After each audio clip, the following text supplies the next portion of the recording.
Postilam, šareni čergi, da regaš libe, da regaš. A ti stegaš, vrnata konja, da begaš libe, da begaš. Ostaviam te ribe, pri dvete majki, pri moj te libe. La compagnie Grozony, c'est une compagnie qui parle des petites gens. C'est une compagnie qui s'attache à parler des personnes qu'on n'entend pas, des personnes qui ne parlent pas, des personnes qui sont silencieuses, non pas parce qu'elles n'ont rien à dire, mais parce qu'on n'accorde aucun intérêt à leurs paroles.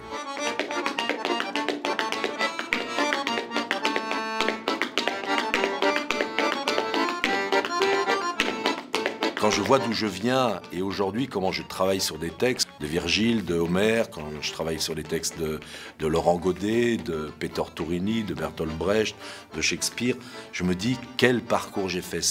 Cette littérature, cette poésie m'a appris à parler, à devenir libre.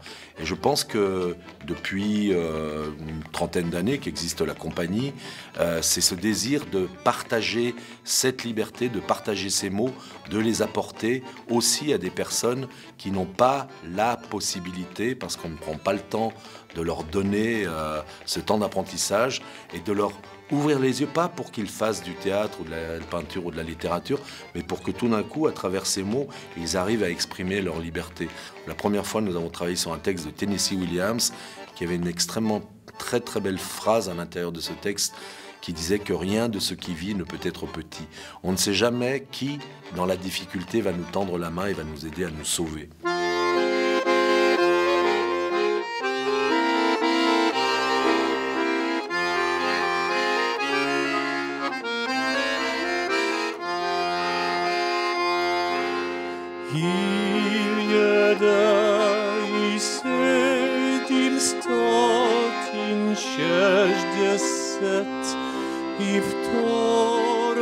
On raconte que le roi de Troie, Priam, et sa femme Hécube avaient beaucoup de fils et de filles.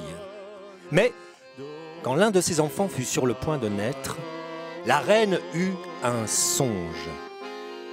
Elle rêva que, devenu grand, celui-ci serait une torche enflammée et détruirait la cité. En ce temps-là, on croyait fortement au songe. Aussi, quand un beau petit garçon leur arriva, le père et la mère, affligés, décidèrent de l'abandonner sur les pentes du mont Ida, une montagne voisine, afin de sauver, par sa mort, la ville qu'ils aimaient. Ils confièrent la tâche à un berger.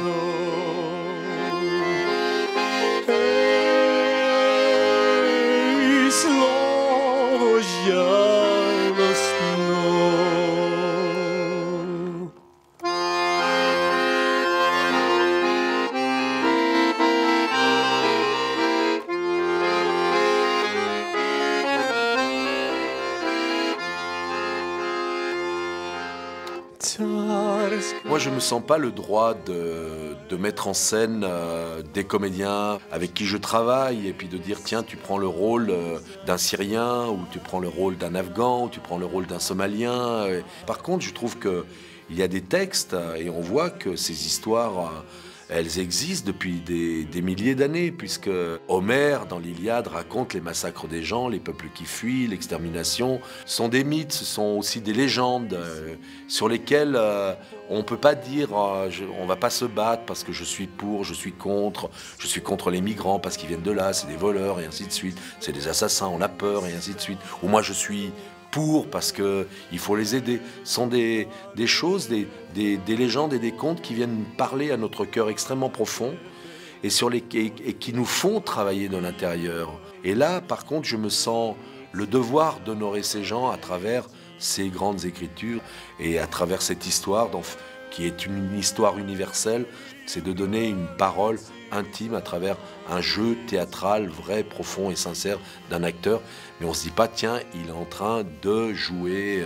Je ne me sens pas capable de faire ça. Je me sens capable d'être vrai, de demander à l'acteur d'être profond et vrai, mais pas de jouer sur une identité, de porter l'identité de quelqu'un qui existe aujourd'hui.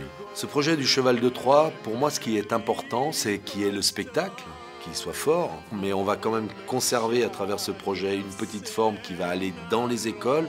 C'est pas pour transformer les élèves en comédiens et ainsi de suite, mais on se rend compte que tout d'un coup, comme moi quand j'étais petit, le théâtre ouvre les fenêtres, ouvre les yeux, et c'est à travers ça, et on le voit, les enfants qui ont vécu ces histoires avec nous, tout d'un coup ont un comportement différent dans la classe, avec leurs professeurs, avec leurs compagnons de classe, parce qu'ils apprennent à les connaître. On a tous une pierre précieuse, et moi je crois que le travail que je fais, c'est de mettre en évidence le diamant qu'il y a dans chacun d'entre nous.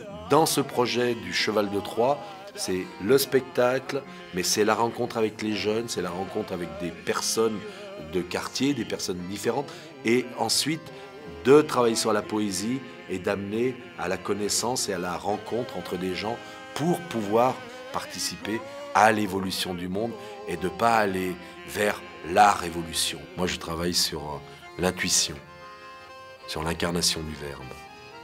Il vient, des fois il vient pas. Des fois c'est dur, mais c'est toujours des vrais voyages.